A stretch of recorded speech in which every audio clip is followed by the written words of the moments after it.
오늘은 이제 불광지 얘기부터 자연스럽게 시작이 돼서 제가 이제 불광지 이야기, 불광지와 이 책이 나온 이후에 이것과 연결된 얘기가 좀 있어서 그 얘기로부터 시작할까 싶습니다. 우리가 출가를 하면 이제 기본적으로 배우는 교과서들이 있어요. 그 중에 이제 처음 배우는 게 초발심 자격문이라는 책입니다. 아마 아시는 분은 아실 거예요. 초발심 자격문이라는 책인데 거기에 보면 너 부모 형제의 혈연을 끊는 것은 사람으로서는 차마 할 수 없는 일인 거잖아요. 부모 형제의 혈연을 끊는 것은. 근데 출가라고 하는 것은 부모 형제의 그런 혈연을 어쩌면 끊고 또는 버리고 떠나는 것이거든요. 버리고. 어쩌면 일반적인 상식으로 보면 도저히 어쩌면 이해하거나 용납할 수 없는 일이죠. 그것은 당연히. 부모님의 의지에서 태어났으면 당연히 부모의 뜻을 존중하고 받들고 또는 부모님을 잘 모시고 이것이 기본 도리인데 이런 것들이 기본 도리인데 그걸 딱 끊고 버리고 난 저기로 갈 거야 하고 가거든요. 그러니까 그런 물음을 하게 되는 거예요. 너 뭐 때문에 그렇게 차마 사람이 해선 안 될 짓을 하면서까지도 기어이 출가를 하려고 하냐? 이 물음인 거예요. 도대체가 그 이유가 뭐냐? 그 이유가 뭘 것 같습니까? 그런 물음에 대해서 답이 어떻게 표현되냐면 법, 부모 형제, 할애 사친, 법계 평등. 그렇지. 법계 평등의 진리가 실현될 수 있도록 하기 위해서 출가하는 것이다. 이렇게 되어 있습니다. 그 말은 무슨 얘기냐면 부모 형제라고 하는 혈연만 갖고 살다 보면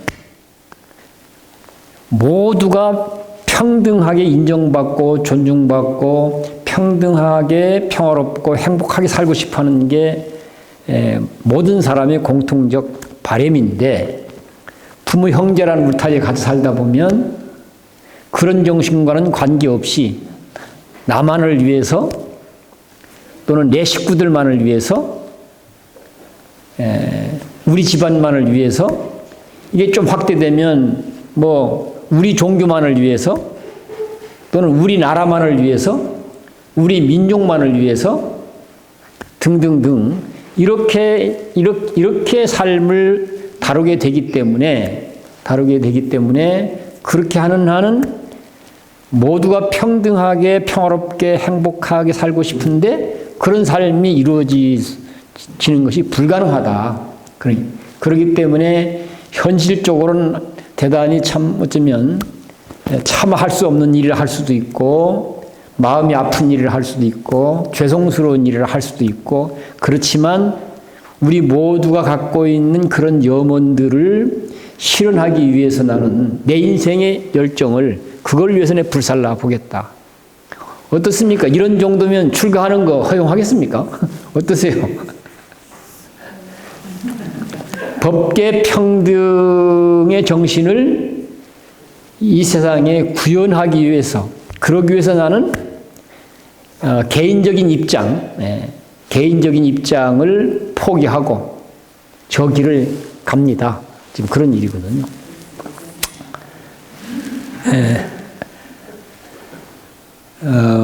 이 부분은 사실은 출가한 사람들이 명심해야 될 부분이죠.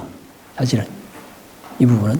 그래서 이게 이런 정신으로 보면 적어도 출가한 사람들 또는 불교를 하겠다고 하는 사람들, 물론 이제 불교를 하겠다는 사람들도 출가자와 재가자는 좀 다르긴 하죠. 그러나 재가 입장에서도 이런 부분들은 참고가 될 필요가 있는 거죠. 출가한 스님들은 말할 것도 없고. 따라서 출가한 스님들에게는 뭐라고 일단 자기중심적이거나 사적이거나 이기적이거나 이렇게 삶의 문제를 바라보고 다룰 권리가 없어요. 출가한 스님들한테는. 오로지 평등의 정신이 구현되도록 하기 위해서 자기 삶을 오롯하게 살아야 되는 그런 의무만 있는 거예요. 따져보면 그런 의무만. 여기에 맞춰서 우리가 생각하고 말하고 행동하면 소위 말해서 탐진치라고 하는 건 저절로 떨어져 나갈 수밖에 없어요. 여기서 맞추면, 여기 맞추면. 그래서 어쨌든 이제 진리는 평등한 것이다 이런 얘기고, 크게는 온 우주의 모든 존재들이 이렇게 얘기할 수 있고, 좀 좁으면 묻생명들이, 좀 더 좁히면 모든 사람들이 이렇게 얘기가 되겠죠. 이렇게 모든 사람들이 다 평등하게 행복한 삶을 살 수 있는 권리를 갖고 있고 또는 염원을 갖고 있다는 얘기죠. 그래서 이 권리와 염원이 실현될 수 있도록 하기 위해서 내 인생을 불사르기 위해서 나는 이 길을 갑니다. 지금 그런 의미거든요. 물론 저는 그런 생각 없이 출가를 했어요. 뭘 몰랐기 때문에 아무 생각 없이 어머니가 가자는 대로 해서 절에 왔는데 와서 배우는 걸 보니까 그런 내용이더라 이런 얘기죠. 와서 배우는 걸 보니까 그런 내용이더라. 그래서 거기에 맞춰서 이제 어쨌든 간에 거기에 맞춰서 이제 마음 쓰고 살아가려고 노력을 하는 거죠. 그러면 절이라고 하는 게 하나는 이제 아까는 스님들 얘기고, 두 번째 그럼 우리가 살고 있는 절이라고 하는 곳이 어떤 곳인가? 바로 이런 진리가 실현되는 현장이 실현돼야 될 현장, 1차적으로 실현될 현장이 절인 거예요. 절. 1차적인 현장이. 당연히 그러니까 적어도 다른 데는 온갖 차별이 있다 하더라도 다른 데는 차별이 있다 하더라도 적어도 우리가 이런 정신을 구현해야 될 중심 현장이라고 할 수 있는 절에서만큼이라도 그런 평등이 생활화돼야 된다는 얘기죠. 근데 해보면 그게 잘 안 돼요. 해보면. 그것이 어떤 그런 생각을 할 수도 있고 바람도 있고 뜻도 있다 하더라도 막상 해보면 그게 잘 안 되는 거예요. 그래서 절에서 그런 것들을 실현하면 어떻게 되는가? 첫째는 절에 사는 사람들 자체가 상당히 삶의 격조가 다른 거죠. 대단히 격조 있는 삶이 이루어지는 거죠.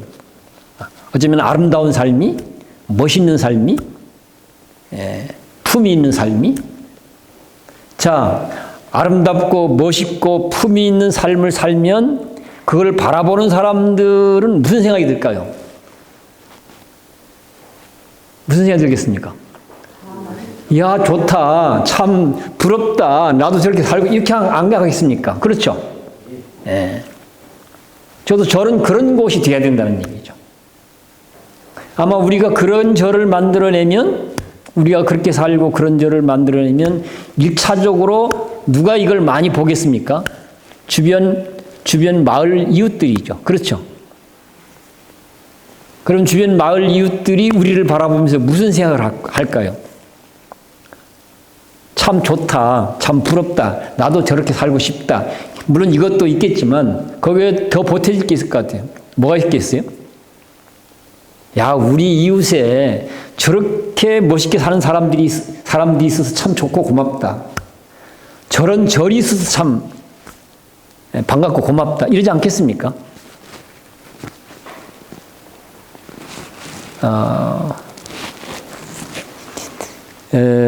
제가 이제 불광지를 인연으로 해서 얘기를 이제 시작을 하고 있는데, 이렇게 시작하게 된 이유는 불광지 보신 분은 알란가? 보면 우리 공양간에 가면 첫 번에 딱 마주치는 게 뭐가 있죠? 원탁 식탁입니다. 원형 식탁. 그렇죠?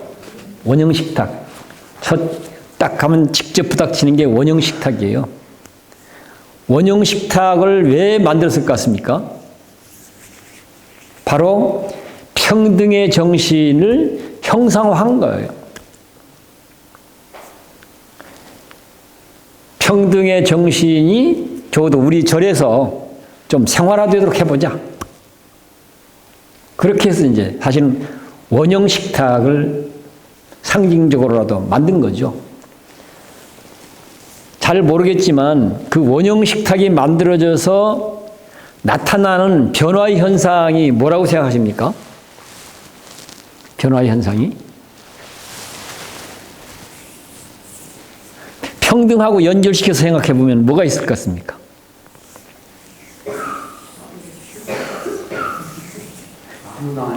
어쨌든 원형 식탁에는 출가, 재가, 남녀노소 누구나 다 공평하게 앉아서 함께 공양하는 것으로 나타나게 되는 거죠. 그것을 이렇게 찍었어요. 이거 보셨죠? 이거 찍으니까 이제 사실은 여기 이제 내가 우스갯소리처럼 했는데 그 말을 그대로 써놨더라고요. 이렇게 되도록까지 30년 걸렸다고 내 우스갯처럼 얘기했는데 이렇게 써놨어요 보니까. 그런데 제가 이제 요즘 이제 전북불교 미래 문제 때문에 저쪽 금산사 쪽에 있는 불자들 스님들 만나서 이런저런 이제 얘기도 하고 회의도 이제 자주 하게 되는데 어쨌든 백년대계 본부 원탁회의 활동을 이제 활동에 대한 홍보를 담당하는 친구예요. 그 중에 홍보를 담당해요. 근데 홍보를 담당해서 했는데 이걸 왜 하지? 잘 모르겠다는 거예요. 아무리 봐도. 그러니까 뭔가 이게 적극적으로 잘 안 하게 되더라는 거예요. 적극적으로. 근데 불광이 이것을 딱 보는 순간 거기도 아주 괜찮은 젊은 친구예요. 아주 확실한 불자이기도 하고. 이 글을 딱 보는 순간 아 이것이다 이 생각이 들더라는 거예요. 아 이것이구나. 이것이야말로 원탁회의를 통해서 구현하고자 하는 불교가 무엇인지를 너무나 잘 웅변해주고 있다라는 얘기 하나. 두 번째는 정말로 불교를 하는 집안이 이것이 생활화될 수 있다면 이거야말로 불교의 미래다. 또는 전북불교의 미래다. 이래 얘기를 하는 그 친구가. 이거 하나 딱 이 한 장면을 보고.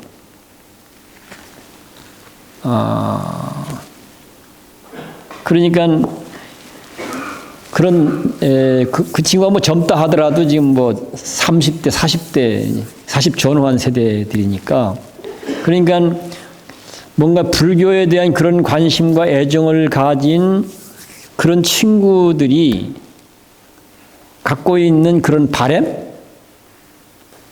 기대 이런 것이 어떤 것인가를 우리가 잘 볼 수 있죠. 그런데 그 친구 혼자 그러겠습니까? 그래서 이제 우리가 실상사에서 하고 있는 일들은 바로 법계 평등의 진리, 법계 평등의 진리가 구현되어지는, 실현되어지는 그런 절이 되도록 우리가 살아보자. 그런 절이 되도록 만들어보자. 사실은 여러 가지 얘기거리가 많지만 이런 것들을 다 뭉뚱그려서 한마디로 요약하면 진리가 구현되어지는 절, 진리가 구현되어지도록 살아보자. 그런 절이 되도록 우리가 만들어보자. 그런 취지로 우리가 이제 불사들 하고 있다고 하는 것, 이런 걸 곁들여서 같이 생각해보면 좋겠다 싶어갖고 마침 불광지가 이제 좋은 사진을 이제 찍어서 이제 보여줘서 같이 나눠봤습니다. 오늘은 뭐 법문이라기보다는 제가 최근에 뭐라고 할까 기쁜 소식이라고 해야 되나? 기쁜 소식에 대한 몇 가지를 법문 대신 얘기하는 걸로 대신할까 싶습니다. 물론 이것도 법문과 연결된 내용인데요.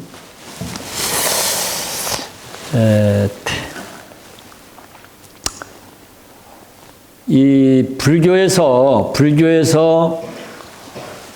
부처님 가르침으로 강조되어지는 것 중에 한 가지가 소위 삼매 얘기를 많이 하면 삼매, 선정, 삼매 다 같은 내용의 얘기인데요. 삼매. 그래서 이게 경전에서 삼매 중에 삼매의 왕, 삼매 중에 최고의 삼매를 해인삼매라고 이렇게 얘기해요. 해인삼매. 법성계에 보면 능인 해인 삼매 중 이런 구절이 있죠. 고개 끄덕끄덕하는 분들이 계시네. 법성계를 다 외우니까. 해인삼매, 삼매 중에 최고의 삼매를 해인삼매라고 얘기합니다. 그 말이 이제 무슨 내용이냐면, 쉽게 얘기해서 예를 들면 해인이라고 하는 건 바다란 말이잖아요. 바닷물이 아주 고요하고 잔잔하고 맑고 고요하고 잔잔하고. 그러니까 바닷물이 맑고 고요하고 잔잔하게 되면 무엇이 나타난다? 대표적으로 하늘의 달이, 그러니까 뭐라고 할까요? 이게 달이 밝은 밤에 바닷물이 아주 맑고 잔잔해서 물결이 없는 아주 평안한 이런 상태가 되면 온 우주 삼라만상이 도장을 찍은 것처럼, 도장을 확실하게 찍히는 거잖아요. 도장을 찍은 것처럼 그 맑은 물에, 잔잔하고 맑은 물에 하나도 빠짐없이 환하게 반영된다 이 말입니다. 비친다. 해인삼매락 하는 게. 보통 이것을 이제 수행해서 그런 경지에 들어가야 된다. 보통 우리가 이제 그렇게 가르치고 배웁니다. 그렇게 가르치고. 그런데 그것이 현실적으로 실현되고 있는가? 수행해서 그런 경이 들어가야 된다고 얘기를 하는데, 그래서 참선도 하고 기도도 하고 뭐 다 하는데 실제로 그런 경지가 실현되고 있는가? 그건 잘 모르겠어요. 실현되고 있는지 아니는지. 저는 뭐 그런 경험이 없습니다. 저한테는. 그리고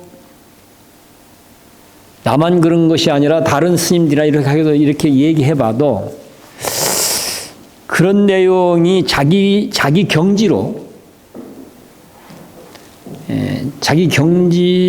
실현되었다는 얘기를 들어본 적은 없어요. 나한테 없는 건 말할 것도 없고. 뭐 비슷한 얘기를 하긴 하는데 별로 그렇게 썩 신통스러워 보이지는 않아요. 그런 것들이. 그러니까 우리는 뭐 깨달으면 어마어마하다고 하는데 이게 현실적으로 뭐지 하고 보면 뭔가 좀 이게 사실은 명료하지가 않은 거죠. 이런 것들이. 깨달으면 좋아. 삼매경지 올라가면 좋아. 뭐 어쩌고 저쩌고 막 하긴 하는데 실제는 잘 모르겠어요. 나만 그런 것이 아니라 어쨌든 불교 수행을 한다고 하는 많은 분들을 하고 얘기를 해봐도 그렇고 실제 내용들 갖고 뭔가 좀 검토를 해봐도 좀 그렇고. 그래서 그런데 내가 내 나름대로 부처님 가르침, 불조의 가르침들을 내 나름대로 뭐 법문도 듣고 또 뭐 경전을 배우기도 하고 내 나름대로 이것저것 뭐 좀 짚어서 맞춰보기도 하고 뭐 등등등 해보면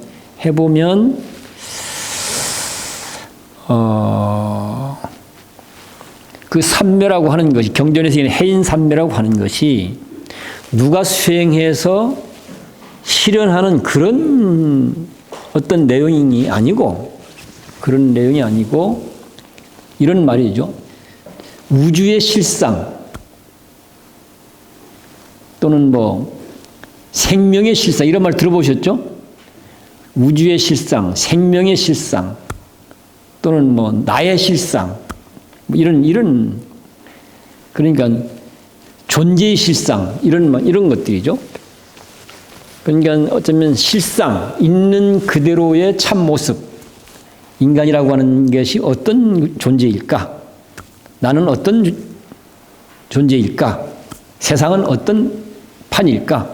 뭐 등등 이런 실제 있는 그대로의 참모습, 그것은 말로 할 수 없다. 일단 그랬어요. 그건 말로 표현할 수 없다. 사람의 생각으로는 파악할 수 없다. 그래서 심행처멸, 언어도단 이런 말을 씁니다. 인간의 사고로는 그건 알 수 없다. 인간이 하는 언어로는 표현할 수가 없다. 그렇게 그건 그래서 언어도단 심행처멸 이런 말을 씁니다.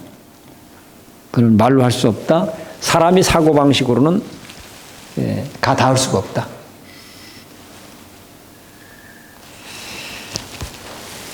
그런데 제가 파악을 하면서 제 나름대로 정리한 얘기를 해보는 겁니다. 제 나름대로 정리를 해본 것은 해인산매라고 하는 것은 이 존재의 실상을, 생명의 참모습을 또는 나의 참모습을 또는 우주의 참모습을 정적인 표현, 정적으로 표현한 개념이 해인산매라는 표현이 있다라는 생각이 들었어요. 해인산매로. 그러면 동적인 표현은 어떤 것일까?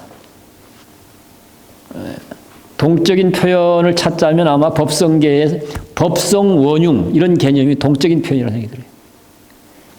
해인산매라는 표현은 정적, 생명의 실상, 존재의 실상에 대한 정적 표현이라고 한다면 존재의 실상에 대한 동적 표현은 법성원융, 무의상 뭐 이런 개념들, 법성원융, 무의상이라고 표현되어지는 이런 개념들이 존재 실상에 대한 동적 표현이라고 제가 파악한 바로는 그렇게 제가 정리가 돼요. 그렇게. 이건 정말 어마어마하게 논란거리입니다, 사실은. 그런 걸 갖고 얘기해보자고 하는 사람들이 없어서 그렇지, 어마어마하게 논란거리고, 나는 언제든지 좀 얘기 좀 해봤으면 좋겠어요. 이런 것들 갖고. 얘기를 좀 해봤으면 좋겠다. 제가 이제 어쨌든 보름 무렵이에요. 그러니까 달이 둥글하게 뜬 아주 달 밝은 밤.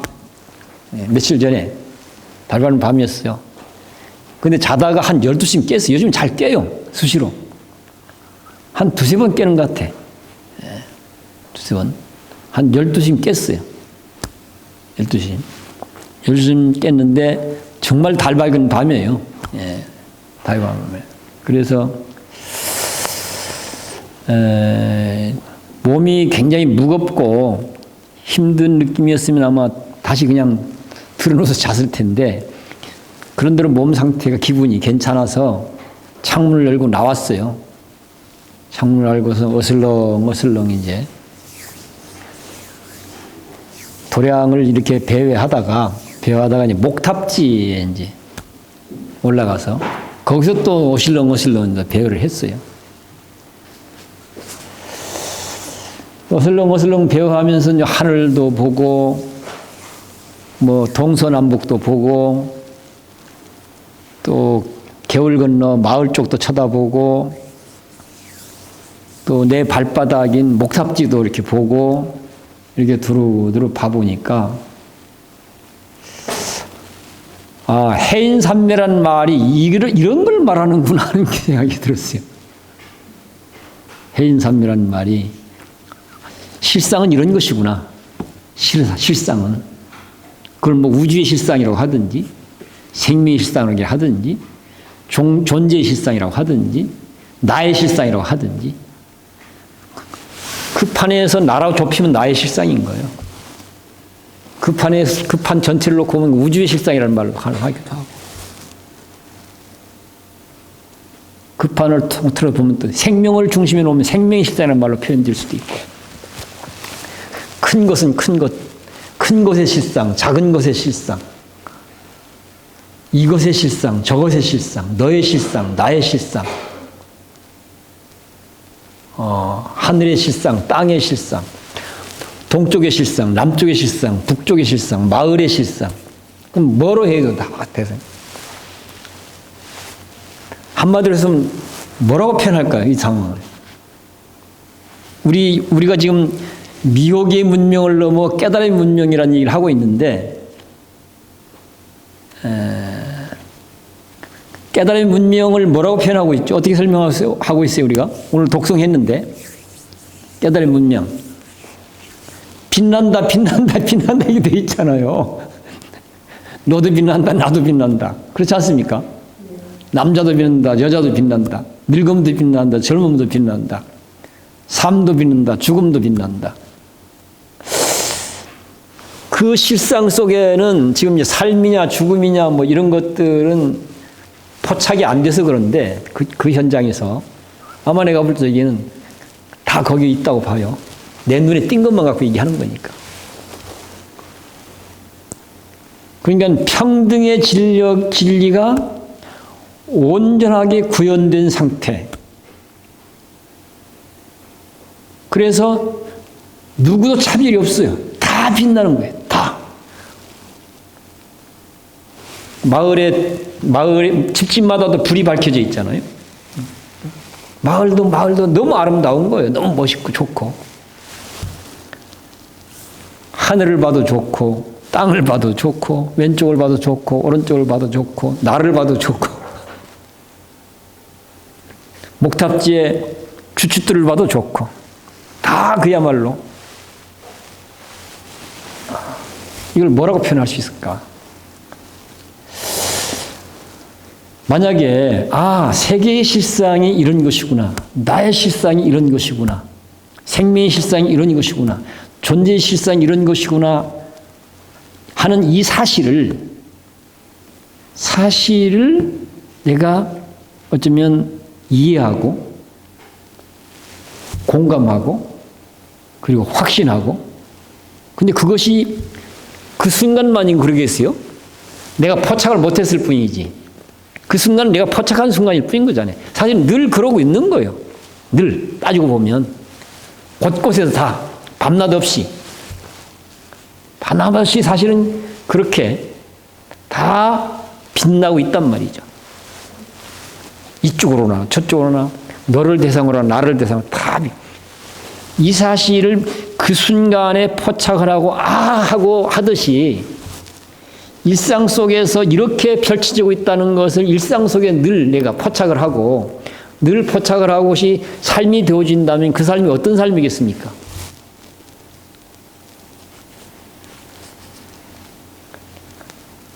좋은 삶일까요? 안 좋은 삶일까요? 멋 있는 삶일까요? 아니면 멋이 없는 삶일까요? 무한히 충만하지 않겠습니까? 무엇이 부족하겠습니까? 무엇이 아쉽겠습니까? 이렇게 충만하고 충분한데도 가서 부심한테 나 좀 봐줘요. 나 좀 빌래요. 이렇게 충만한데 뭘 더 보태고 싶으신가요? 뭘? 사실은 내가 포착을 못하고 있을 뿐이지 실제는 우리 모두가 해인 산매 속에서 깨기도 하고 자기도 하고 밥을 먹기도 하고 가기도 하고 오기도 하고 해인 산매 속에 우리는 살고 있는 거예요. 해인 산매 속에서. 또는 이건 이제 아까 정적 표현으로서 얘기했다면 동적 표현으로는 법성 원흉 무이상의 삶을 살고 있는 거예요. 다만 내가 그걸 포착을 못하고 있을 뿐이다.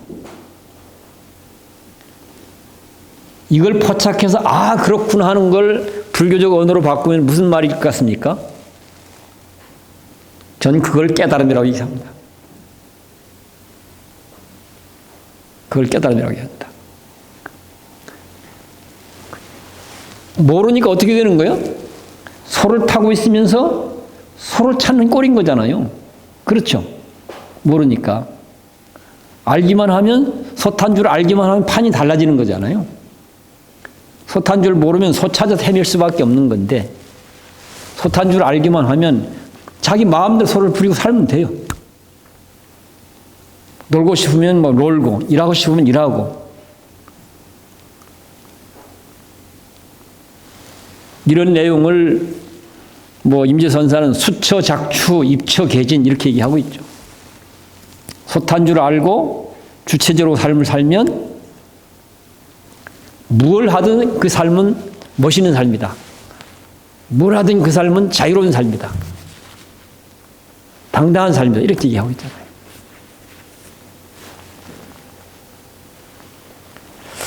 그래서 이게 우리가 불교가 자꾸 불교를 깨달음의 종교라고 하는 이유가 바로 이런 내용 때문이라는 얘기죠. 뭘 쌓아 모아서 부족했던 것이 쌓아 모아서 채워지고 시원찮았던 것이 쌓아 모아서 좋아지고 이런 거하고는 다른 얘기인 거예요. 불교에서 얘기하는 것은 실상을 제대로 알기만 하면 이런 얘기인 거예요. 실상을 제대로 포착하고 제대로 알고 이것을 일상화시켜내기만 하면 그것으로서 충분하다. 본인이 살고 싶은, 당당하게 살고 싶은가? 충분히 당당한 삶이 된다. 충만한 삶을 살고 싶으면 충분히 충만한 삶이 된다. 자유로운 삶을 살고 싶은가? 충분히 자유로운 삶이 된다. 평화로운 삶을 살고 싶은가? 충분히 평화로운 삶을 살고 싶다. 이번에 우리가 중간 소위 배움의 숲에서 이제 중론 공부들을 했는데 중론에서 맨날 공 그 얘기해요. 중론식으로 얘기하자면 그 공이 삶이 된 모습인 거예요. 그 공이 형상화되어진 모습. 그 공을 형상화시킨 그림이 뭔 그림인지 아세요? 이 그림이에요. 생명평화문이 공을 형상화시킨 그림이. 공의 사유방식을. 불교를 깨달음의 종교라고 하는 이유는 바로 이런 지점 때문에 깨달음의 종교라고 하는 얘기인 것이고 이런 부분을 우리가 좀 더 상식적으로 이해되고 상식적으로 뭔가 좀 잘 활용할 수 있도록 잘 짚어서 정리하면 우리가 불교를 통해서 굉장히 정말로 괜찮은 사람들이 부러워할 수 있는 야 저거 좋다. 저거 참 좋다. 나도 저렇게 살고 싶다. 그럴 수 있는 절이 되는 것도 가능하고 그런 사람이 되는 것도 그런 불자가 되는 것도 가능해진다. 그런 얘기를 제 방식으로 이제 이런 걸 해보니까 이렇게 설명할 수 있겠다 싶어서 말씀을 드려봤습니다. 어떠세요? 들어보니까 여전히 아리송하죠. 뭔가 좋은 것 같긴 한데 그렇다 하더라도 이거 뭘 어떻게 하는 건 얘기야? 그리라고 봅니다. 저도 늘 그려왔으니까.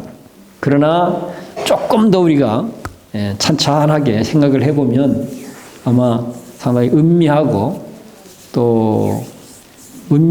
새겨보는 과정 속에서 그런 것들이 좀 더 고개를 끄덕거리게 하는 뭐 이런 계기가 되지 않겠나 싶습니다. 저는 그렇게 우리가 성장해 간다고 봅니다. 그렇게 발전해 간다고 보고. 그러니까 뭘 가져서 멋있어지고 그런 거 아니라는 얘기죠. 이미 우리 다 멋있는 존재들이다. 뭘 가져서 뭐 풍요로운 그런 거 아니다. 이미 다 우리 풍요로운 존재다. 이런 얘기입니다. 다만 그걸 알면 된다. 제대로 알기만 하면. 우리가 법회를 하는 것도 어쩌면 기도를 하는 것도 참선을 하는 것도 명상을 다 따지면 이거 알기 위해서 것이다.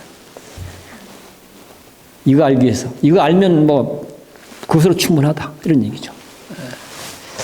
그러니까 부처님이라는 분이 대단히 괜찮은 분이야. 이런 거 보면 대단히 정말로 탁월한 분이기도 하고 대단히 매력적인 분이기도 하고 진짜 그렇습니다. 어떻게 이런 걸 우리한테 가르쳐 주지? 그렇지 않습니까? 너무나 참 고마운 분이죠. 너무나. 근데 우린 그런 선물을 받았으면 다른 사람한테도 잘 전해줘야 되는데 그 선물을 받아서 자기도 쓰고 다른 사람한테 잘 전해주려면 그거 그냥 공짜로 안 돼요. 굉장히 많이 노력해야 돼. 대단히. 또 우리가 노력을 통해서 그런 것이 이루어진다면 한번 정말로 애써서 노력할 부분 가치가 있지 않습니까? 스스로를 위해서도 그렇고 세상을 위해서도 그렇고. 그렇잖아요. 그래 맞아 그런 걸 한번 해보지. 이런 거죠. 그런 것들. 그 뭐 치사하게 그냥 돈 몇 푼 갖고 막 이러지 않아도 돼요. 돈 없어도 관계없는 거예요, 이거는 사실은. 제대로 하기만 하면. 그러나 그런 것들이 가능해지려면 또 이런저런 인연 조건들이 뒷받침돼야 되는 거잖아요. 예, 그런 것들이. 그래서 다른 건 우리가 못하더라도 뜻과 마음은 좀 그렇게 모아서 함께 갈 수 있도록 하면 좋지 않을까, 그런 생각이 듭니다. 이건 어떻습니까? 기쁜 소식일까요? 아닐까요?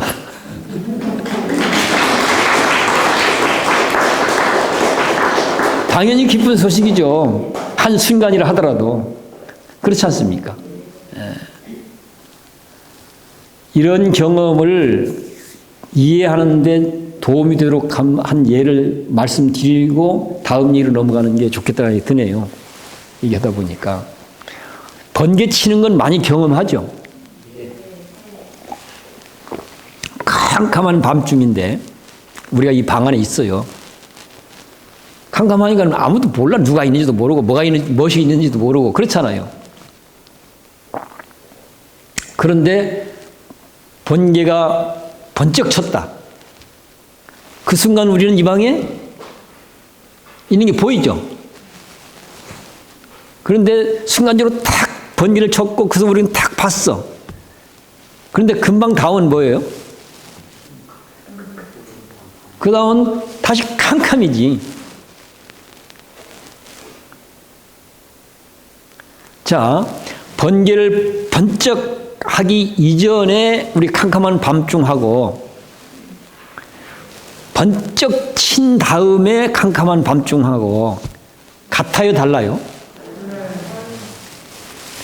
번쩍 하는 순간의 뭐 경험이라고 할까? 그것이 어떻습니까?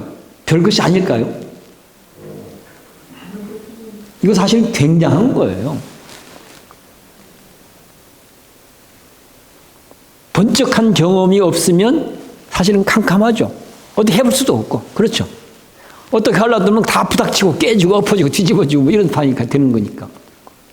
그렇지만 번쩍 치는 경험을 하게 되면 순간적으로 여기에 선라도 있는 걸 보이고 카메라도 있는 게 보이고 뭐 등등 하잖아요. 그러니까 그 다음에 어두워져도 달라지는 거죠. 그렇죠. 우리가 지금 경전 공부를 하거나 법문을 듣거나 하는 것은 바로 이게 어쩌면 번개가 번쩍 치는 사실 이런 경험, 이런 실력을 만들어가는 과정들인 거예요. 중론을 공부하는 것도 마찬가지고 다 그런 번쩍하는 순간. 그게 번쩍하기 이전하고 이건 확실히 다른 거예요. 그런 것을 초기 선종 어록에서는 깨달은 다음에 하는 것이 불교 수행이지 깨닫지 못한 상태에서 하는 건 그건 불교 수행이 아니다. 이렇게 얘기하는 이유가 바로 거기에 있는 거예요. 번개가 번쩍 치는 것. 그럼 다른 거죠. 번쩍 치기 전 캄캄한 상태에서 가는 것하고 번쩍 친 다음에 캄캄한 상태하고는 다른 거잖아요, 이게. 전 이런 사고방식을 우리는 뭐라고 표현하고 있는가? 본래 부처라는 말로 표현하고 있습니다. 본래 부처니까 본래 부처로 살자 이렇게 얘기하잖아요. 이런 것들이 다 사실은 캄캄한 속에서 번개를 번쩍 쳐갖고 정말 우리가 필요한 내용을 빡 포착하는 이런 것들을 만들어가는 거예요. 그것이 번개 치는 것처럼 뭔가 이게 짜릿한 체험으로 오는 경우도 있지만 그런 거 없이도 상식적으로 이해되어지고 이해가 깊어지고 이해가 더 분명해지고 이렇게 오기도 해요. 우린 자꾸 뭔가 이게 짜릿하게 경험돼야 된다고 생각하는 환상들을 갖고 있어요. 이거 별거 아니에요. 필요한 일이긴 하지만 오히려 상식적으로 더 이해되어지고 상식적으로 이해가 깊어지고 공감이 더 깊어지고 더 확실해지고 더 분명 이것으로도 충분해요. 그런 것들이.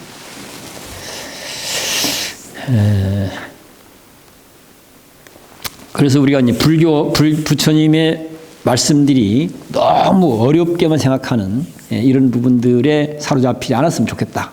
이런 얘기입니다. 그 다음에 기쁜 소식 하나는 이거는 사실은 드러내서 얘기하기는 조금 조심스러운 얘기인데요. 어쨌든 우리 지역에서 같이 살다 보면 뭐 싸움도 생기고 이러면서 상처도 생기고 막 그러잖아요. 어쨌든 상처가 생겨서 떠난 사람들도 있죠. 실상사에서 같이 하다가 떠나서 마을에 사는 사람도 있고 이 마을에 같이 잘 살다가 또 상처가 생겨서 멀리 떠나버린 사람들도 있고 어쨌든 멀리 떠났던 사람이에요. 이제는 산내는 쳐다보기 싫다. 실상사는 말만 들어도 기분 나쁘다. 이런 경험이 있습니까? 없습니까? 이런 경험이 있죠. 예? 뭘 들어? 그 이야기를 듣기는 했어요. 듣긴 했다고? 뭐 알고 하는 얘기요?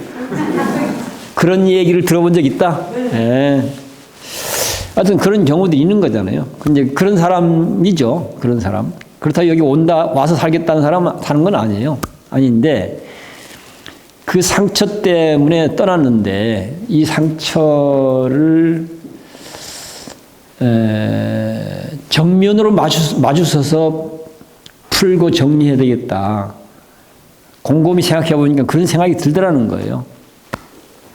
그렇다면, 뭔가 이게 산내에도 오기도 하고 실상사에도 오기도 하고 그러면서 산내에서 실상사에서 생긴 상처를 잘 살피면서 스스로가 뭐 좀 결단도 하고 정리도 하고 그렇게 다시 상처 때문에 가서 아예 안 와버리면 정상적인 일상이 회복된 게 아닌 거잖아요. 정상 일상이. 근데 뭐 정상적인 일상으로 살아갈 때 편안하게 절에도 오고 또는 뭐 절 사람들도 만나기도 하고 마을에도 같이 살기도 하고 마을 사람 만나기도 하고 이게 일상이었는데 상처가 생기니까 에이씨 꼴도 안 볼 거야 보기도 싫어 이런 거란 말이에요. 그런데 그렇게 문제를 다루면 별로 안 좋더라는 거예요. 그래서 스스로 와서 살거나 뭐 그러지는 않는다 하더라도 평소 사이좋게들 했듯이 자연스럽게 다시 만나기도 하고 이 얘기도 하고 또 필요하면 뭐 놀러 오기도 하고 이렇게 하면서 내 상처를 정리해 보고 싶다. 이런 사람 있더라고요. 이건 참 반가운 소식이었어요. 기쁜 소식이었고 한 개인의 문제이긴 하지만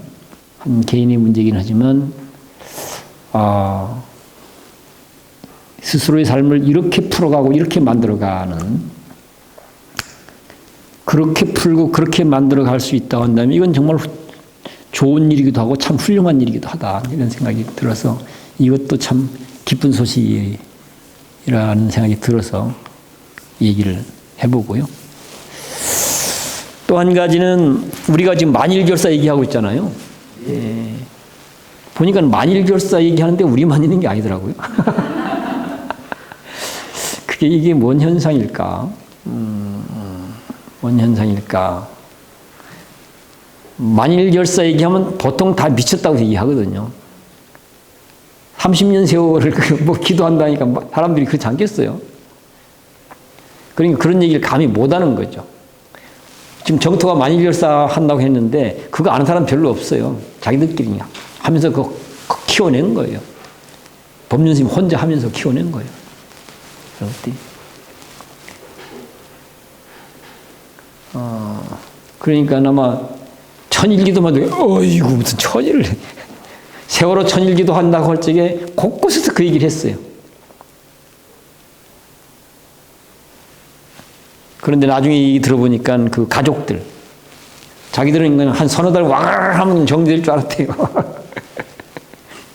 근데 천일이 뭐요? 세월호가 지금 언제 있죠, 그때? 10년 다 돼가네? 예. 참. 그런데 이제 제가 기쁜 소식으로 이제 포착한 거는 한 개인이 만일 기도를 하겠다고 마음 먹은 사람이 있어요. 한 개인이. 그러면서 그게 뭐 할 거냐? 그럼 만일 한 개인이 개인으로 일단 하겠다. 개인으로서 만일 사람 뭐 할 생각이냐 했더만 이 사람은 이제 종교 쪽 사람이니까 진짜 종교다운 뭐라 할까? 수도해? 그래, 종교는 이런 거야. 뭐, 그건 뭐 기독교도 아니고 불교도 아니고 누가 보더라도, 그래, 종교는 저런 거야. 그런 수도회를 하나 만들고 싶은 생각이 들고, 그 시작을 자기 혼자서부터 한다. 이런 얘기인 거야. 그러면서 사실은 뭐, 이런 모색도 하고 저런 모색도 하고 저런 사람도 만나고 이런 사람도 만나고 그러면서 동지들을 규합해 가겠죠. 연결시켜 가겠죠. 규합이라는 말은 좀 그렇고 연대해 가겠죠. 좋은 사람들. 그래 종교는 저런 거야. 종교인들의 모임은 저런 것이야. 종교는 저래야 돼. 누가 보더라도 뭐 좀 그런 수도회 같은 것들을 하나 만들었으면 좋겠다는 생각이 들어서 왜 그런 생각이 들었냐? 답이 안 보인다는 거예요, 지금. 세상이 어렵다는 얘기입니다. 쉽게 얘기해서. 답이 안 보인다. 뭐, 보수다, 진보다, 개혁이다, 뭐, 온갖 얘기를 하기도 하고, 그 다음에 뭐, 산업화다, 뭐, 정보화다, 뭐에 또, 그 다음 뭐예요, 정보 다음엔?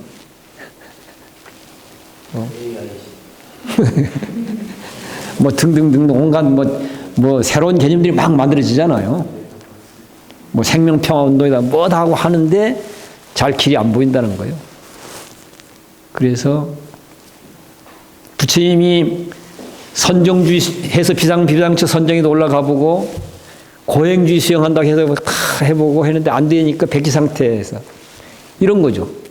다 안 돼. 자기 나름은 아니라고 생각되니까 백지 상태에서 이제 내 길을 만들어 보겠다 지금 이런 것이거든요. 그런 도전을 하는 사람들이 있어요. 전 그것도 정말 어쩌면 놀라운 소식이기도 하고 반가운 소식이기도 하고 전 기쁜 소식이라는 생각이 들었습니다. 이런 것들이. 자, 여기까지가 어쨌든 최근에 제가 근황이라고 이제 근황을 얘기하자고 시작을 했는데 뭐 근황의 내용이죠. 근황의 내용. 그 중에서 상당히 의미 있는 기쁜 소식이라고 생각된 걸 몇 가지 말씀을 드려봤는데 여러분들은 어떻게 할지 모르지만 전 이런 게 불교라고 생각을 합니다. 이렇게 해서 우리 삶을 질적으로 변화시키고 향상시켜서 좀 더 완성도 있게 좀 더 거룩한 삶이 이루어질 수 있도록 또 절도 그런 절이 될 수 있도록 우리 스스로도 그런 사람으로 살아갈 수 있도록 이렇게 하는 것이 전 뭐 불교라고 생각을 해서 법문이라고 해도 충분히 괜찮다 그런 생각이 듭니다. 그래서 말씀을 드렸습니다. 동의하십니까?